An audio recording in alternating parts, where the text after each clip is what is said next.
भारत में विवाह केवल एक सामाजिक बंधन नहीं बल्कि एक कानूनी अनुबंध भी है। ये एक ऐसी संस्था है जो पति पत्नी के बीच कई अधिकारों और जिम्मेदारियों का निर्धारण करती है। जब ये संबंध बिगड़ते हैं और एक साथ रहना संभव नहीं होता तो तलाक एक कानूनी उपाय बन जाता है। लेकिन क्या शादी के कुछ ही महीनों बाद तलाक लिया जा सकता है?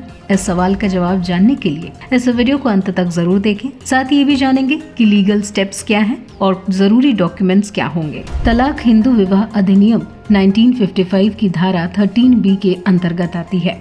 इसमें पति पत्नी दोनों एक साथ मिलकर तलाक का निर्णय लेते हैं। समय सीमा दोनों को कम से कम 1 साल तक एक दूसरे से अलग रहना जरूरी है। दोनों पक्षों को एक दूसरे से सहमति से तलाक लेना होता है। आपसी सहमति से तलाक में एक मुख्य बिंदु ये है कि ये तलाक आमतौर पर पारिवारिक न्यायालय में दाखिल है और इसमें कूलिंग ऑफ पीरियड होता है जो 6 महीने का होता है। सुप्रीम कोर्ट ने कई मामलों में कूलिंग ऑफ पीरियड को समाप्त किया है। यदि दोनों पक्षों ने तलाक का निर्णय ले लिया है और मजबूती से सहमत हैं, तो वो तलाक ले सकते हैं। सुप्रीम कोर्ट ने 2017 में कुलदीप बनाम पंजाब राज्य मामले में यह स्पष्ट किया था कि यदि दोनों पक्ष तलाक के लिए सहमत है और कोई विवाद नहीं है तो कूलिंग ऑफ पीरियड को समाप्त किया जा सकता है। वहीं एक तरफा या विवादित तलाक हिंदू विवाह अधिनियम की धारा 13(1) के अंतर्गत आती है। इसमें मानसिक या शारीरिक क्रूरता, व्यभिचार, धर्म परिवर्तन, परित्याग, मानसिक विकृति या गंभीर बीमारी हो सकती है।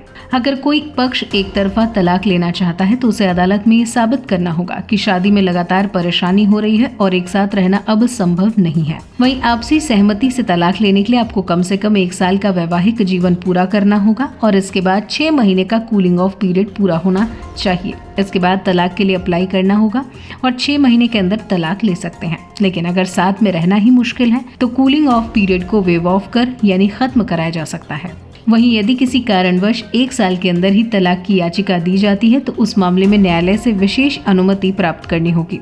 जैसे शारीरिक मानसिक उत्पीड़न के मामले में इस समय सीमा को पार किया जा सकता है। अब तलाक की प्रक्रिया क्या होगी? वकील की सलाह लें। पहले आपको एक अच्छे वकील से सलाह लेनी चाहिए ताकि आपकी स्थिति का सही विश्लेषण किया जा सके। तलाक की याचिका दायर करनी होगी, सुनवाई और काउंसलिंग की जाएगी, कूलिंग ऑफ पीरियड की सहमति होगी, अंतिम सुनवाई और तलाक का आदेश दे दिया जाएगा। अब जरूरी दस्तावेज क्या होंगे? शादी का प्रमाण पत्र, पति पत्नी के आधार कार्ड या ID प्रूफ, एड्रेस प्रूफ, अलग रहने के प्रमाण जैसे किराया, रसीद, बिजली बिल आदि, बैंक स्टेटमेंट, आय प्रमाण पत्र, यदि बच्चे हैं तो उनके जन्म प्रमाण पत्र। तलाक एक मानसिक और कानूनी प्रक्रिया है जो किसी भी विवाह में अंतिम उपाय के रूप में सामने आता है। शादी चाहे नई हो या पुरानी, यदि उसमें रहने का कोई औचित्य नहीं बचा और मनमुटाव लगातार बढ़ रहा है तो तलाक एक कानूनी और मानसिक राहत देने वाला विकल्प हो सकता है। इसके लिए कानूनी प्रक्रिया, समय सीमा और आपके अधिकारों को समझना जरूरी है। अंत में आपके इस सवाल का भी उत्तर देती हूँ कि शादी के 6 महीने बाद तलाक नहीं लिया जा सकता। कम से कम 1 साल तक आप दोनों को एक दूसरे के साथ रहना होगा। जहाँ एक और आपसी सहमति से तलाक में 6 से 1 साल तक का समय लगता है, जबकि एक तरफा तलाक में 1 से 2 साल या उससे अधिक का भी समय लग सकता है।